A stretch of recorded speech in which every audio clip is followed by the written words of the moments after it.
एक गरीब परिवार रहता था।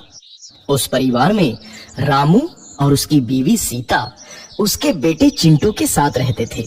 उसी गांव में एक तोता भी रहता था। उसका नाम था रघु। वो किस्मत का धनी था। जहां भी जाता वहां किसी भी चीज की कमी नहीं पड़ती थी। एक दिन रघु उड़ते उड़ते उस गरीब परिवार के घर गया। रघु सोचता है, अरे वाह, लगता है यहाँ आज बहुत अच्छा खाना मिलेगा। मैं पेट भर के खाऊंगा। वो एक कटोरी में रखे अमरूद देखता है। अरे वाह, अमरूद, मुझे तो ये बहुत पसंद है। मैं तो इसे पेट भर के खाऊंगा।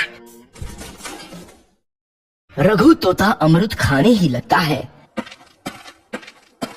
तभी सीता रघु को अमरूद खाते देखती है तो गुस्सा हो जाती है और उसे वहां से भगा देती है। भाग यहाँ से, न जाने कहां से आ जाते हैं। मैं तो परेशान हो गई हूँ इनसे। सीता के भगाने के बाद रघु चुपचाप से एक कोने में रहता है। धीरे धीरे उस परिवार की बरकत होने लगती है। एक दिन रामू और सीता खाना खाते वक्त बातें करते हैं। आजकल हमारी बहुत तरक्की हो रही है, काम भी अच्छा चल रहा है। रामू कहता है। इस पर सीता कहती है, सच कहा, भगवान हमेशा ऐसे ही हम पर मेहरबान रहे। बेटा चिंटू भी कहता है, पिताजी, मुझे खिलौना लेके दो ना, मेरे सभी दोस्तों के पास है। रामू कहता है, ठीक है, जरूर लाऊंगा। सीता कहती है, कितने खुश है सब, मेरे परिवार को किसी की नजर ना लगे। एक तरफ ऐसी बातें होती हैं, तो दूसरी तरफ रसोई में रघु तोता भी अमरूद खाते रहता है। मजा आया, अमरूद खाया, मजा आया, अमरूद खाया, मजा आया। तभी सीता रसोई में आती है और रघु तोते को अमरूद खाते देख बहुत गुस्सा होती है। सीता रघु को बाहर निकालने के लिए पिंजरे में अमरूद रखती है। रघु जब अमरूद खाने लगता है तो पिंजरे का दरवाजा बंद हो जाता है और वो उसमें फंस जाता है। मुझे बाहर निकालो, मैं यहाँ फंस गया हूँ, मुझे बचाओ। अगले दिन सीता पिंजरा उठाकर बाहर दूर उस रघु को छोड़ देती है। रघु के जाते ही उनके घर आई बरकत धीरे धीरे कम हो जाती है। उन्हें बहुत घाटा होता है। सीता कहती है, ये क्या हो रहा है, अचानक इतना कैसे बदल गया। अभी तक तो सब कुछ अच्छा चल रहा था।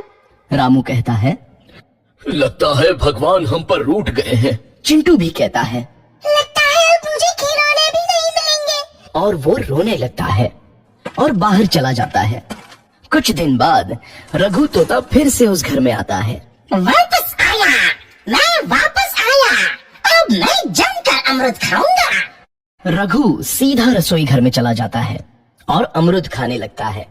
कुछ देर बाद सीता रसोई में आती है और रघु को देख कहती है, एक तो घर में पहले से इतनी दिक्कत चल रही है और ऊपर से ये तोता मुझे और परेशान कर रहा है। सीता रघु को वहाँ से भगा देती है। रघु उड़कर किसी कोने में छुप जाता है। कुछ दिन बाद धीरे धीरे उस घर की बरकत वापस आने लगती है। काम भी अच्छे से चलने लगता है। एक रात जब रघु तोता अमरूद खाने जाता है तो पिंजरे में फंस जाता है। ये लोग आखिर चाहते क्या हैं? एक तोते को शांति से अमरूद खाने क्यों नहीं देते? मैं कौन सा चोरी कर रहा हूँ? बस अमरूद ही तो खा रहा हूँ। तभी रामू वहाँ आता है और पिंजरे में रघु तोते को देख उसे बाहर छोड़ देता है। ये तोता भी कितना जिद्दी है, बार बार वापस आ जाता है। जैसे ही रामू रघु को छोड़ देता है, अगले दिन से फिर से उनके घर की बरकत जाने लगती है। काम में घाटा होता है।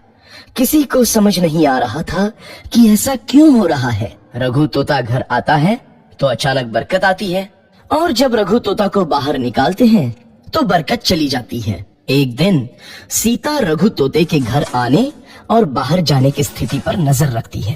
ये तोता जब भी घर आता है तो घर में बरकत आती है और जैसे ही ये घर से बाहर जाता है तो उसी के साथ बरकत भी चली जाती है। कहीं ये जादुई तोता तो नहीं है? अगली बार जब ये तोता घर आएगा तो मैं इसे कहीं नहीं जाने दूंगी।